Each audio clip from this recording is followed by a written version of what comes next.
Siapa yang tahu merek es krim yang sempat viral karena harganya murah, mudah didapat di warung-warung kecil, tapi rasanya enak dan packagingnya bagus. Tapi ternyata di balik itu semua ada kontroversi soal para pekerja yang dibayar murah bahkan sampai keguguran. 20 lebih buruh hamil keguguran di PT Alban Food Industry. Banyak orang dulu mikir Ais itu merek asli Indonesia karena produksinya di sini, distribusinya kuat di warung-warung kecil dan iklannya ada di mana-mana. Tapi faktanya Ais bukan brand lokal. Induk perusahaannya ada di Singapura dengan nama Ais Group Holdings.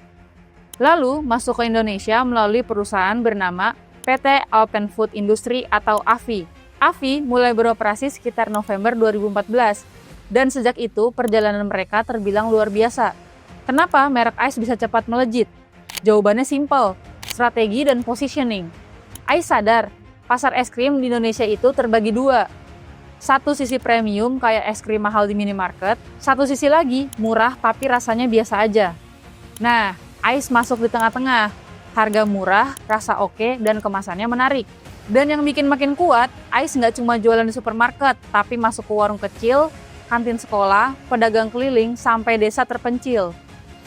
Prinsipnya sederhana, di mana ada freezer harus ada Ais. Ini yang bikin Ais cepat banget dikenal. Nama Ais bukan cuma permainan dari kata Ais.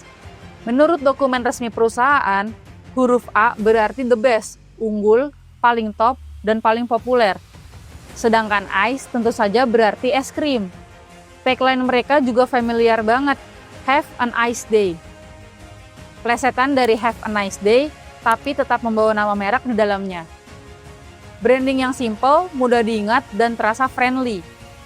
Momen terbesar Ais adalah waktu jadi sponsor resmi Asian Games 2018 di Indonesia.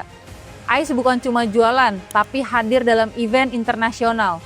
Mulai dari freezer di venue sampai kampanye besar-besaran di media. Pada saat itu, Ais bukan lagi es krim warung yang murah, tapi brand yang dilihat punya standar internasional. Dan dari situ nama Ais makin kuat. Rasa yang nikmat dan brand makin terkenal bukan berarti nasib buruhnya juga ikut sejahtera. Beberapa organisasi buruh dan mantan pekerja melaporkan dugaan kondisi kerja yang tidak sesuai standar K3, paparan gas amonia dari mesin pendingin, upah rendah, tekanan kerja tinggi, dan yang paling menyedihkan, laporan dugaan kasus keguguran dan masalah kesehatan pekerja perempuan. Ada dugaan, terdapat 21 kasus keguguran dan kematian bayi dari total 359 buruh perempuan pada 2019 hingga awal 2020 silam. Keguguran dan kematian bayi jadi isu utama yang dialami buruh di PT AFI. Bahkan, ada beberapa buruh perempuan yang mengalami 2 kali keguguran. Lalu dipecat dari pekerjaan dengan alasan karena ikut aksi mogok.